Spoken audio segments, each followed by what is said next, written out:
Hello and welcome to the Source Reports, where we work to provide facts, not opinion, and also provide the source for those facts for your own research.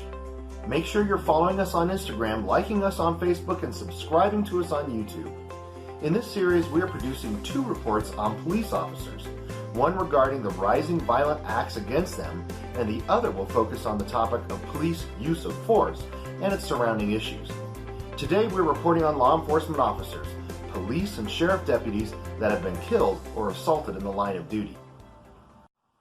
One of the common and most disturbing scenes in our society is the acts of violence, disrespect, and even killing of our law enforcement officers. Just this week, we saw another example of this in Philadelphia, where officers, attempting to serve a man with a narcotics warrant, were shot at by the suspect, who fired over 100 rounds, injuring 6 law enforcement officers. But thank God, none of the injuries were life-threatening. In weeks prior to this, we've seen officers harassed in New York City, with citizens dousing them with water and shooting them with super soaker-type squirt guns. These sorts of behaviors express a lack of respect and approach anarchy, showing a lack of understanding of the daily sacrifices made by our officers and deputies. The goal of this report is to reveal law enforcement facts and statistics of their service to the American people. Full disclosure, my best friend is a 34-year veteran in my local sheriff department. He has shared countless stories with me concerning his experiences in dealing with serving the public. Some estimations that I will share during this report are from his experience. Our data tables, which as always can be downloaded at our YouTube channel, were built from gathering data from the FBI's LAOCA, or Law Enforcement Officers Killed in Action database, along with data from the Bureau of Justice Statistics and Statista. Our first report shows the total numbers of full-time sworn-in state and local law enforcement officers in the country. Numbers of law enforcement officers peaked in 2008, but have since declined. When I discussed this fact with my friend in the Sheriff's Department, he says that they are understaffed and overworked and are struggling hiring new deputies. My question to all of you is, what do you think is the cause for the decrease in our law enforcement numbers? What has happened in our society in recent years that may contribute to deterring young Americans from considering law enforcement as a career? Next, I have learned most law enforcement officers will go on an estimated 5 to 8 calls per shift, wherein they will interact with the citizens that live in their jurisdiction. Let's do some math using our latest year of data, 2018, that identifies 661,330 full-time law enforcement officers. Using the lowest, most conservative number of 5 calls per shift, 5 shifts per week, and let's generously estimate our officers and deputies get 4 weeks of time off for sick and vacation leave and serve for 48 weeks a year.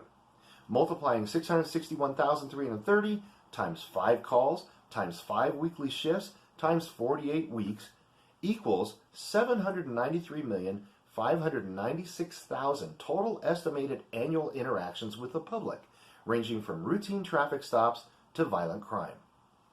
Again, in speaking with my friend, he informs me that for each and every call that comes through the dispatcher that he is assigned, during the time it takes for him to travel to and arrive at the scene, he evaluates the nature of the call and thinks through every possible outcome of that call, from dealing with a completely respectful and cooperative citizen to someone that intends to attack and potentially harm him as he attempts to interact with the individual and enforce the law.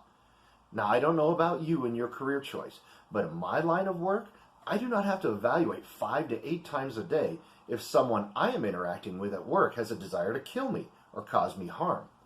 I personally don't know how he does it. He's one of the nicest people I know, but has spent 34 years dealing with the potential of being killed or harmed every workday of his life. To individualize this, each law enforcement officer interacts with the public on law enforcement calls a minimum of 1,200 times a year and potentially as much as 1,920 times a year. Each of these interactions requires each officer to evaluate a situation wherein they may be physically attacked or have their lives threatened. And sadly, that does happen. This chart shows the annual numbers of our law enforcement officers that are killed in the line of duty. This being an all-inclusive number counting accidental deaths along with felonious deaths, and then the number of officers that are killed by the suspects that the officers were called upon to administer the law. The second chart shows the annual number of assaults upon officers. When looking at the data, it seems that these numbers are cyclical.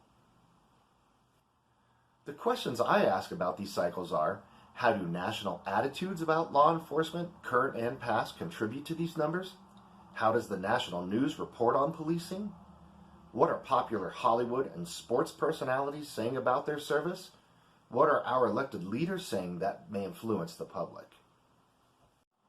I've always held to the belief that our law enforcement officers sacrifice every day to enforce the laws that keep me and my family living in a relatively safe world. Personally, I am very grateful for their sacrifice. I would love to hear your thoughts. This is Joe Bavender with the Source Reports, and those are the facts. I plan to do a part 2 of this video showing data on citizens that were killed by law enforcement officers. If you like this video, please forward this to your social network and make sure you follow, like, and subscribe to our pages and channels. See you soon with another objective and factual set of reports that we hope will help you better understand the world we live in. Thanks.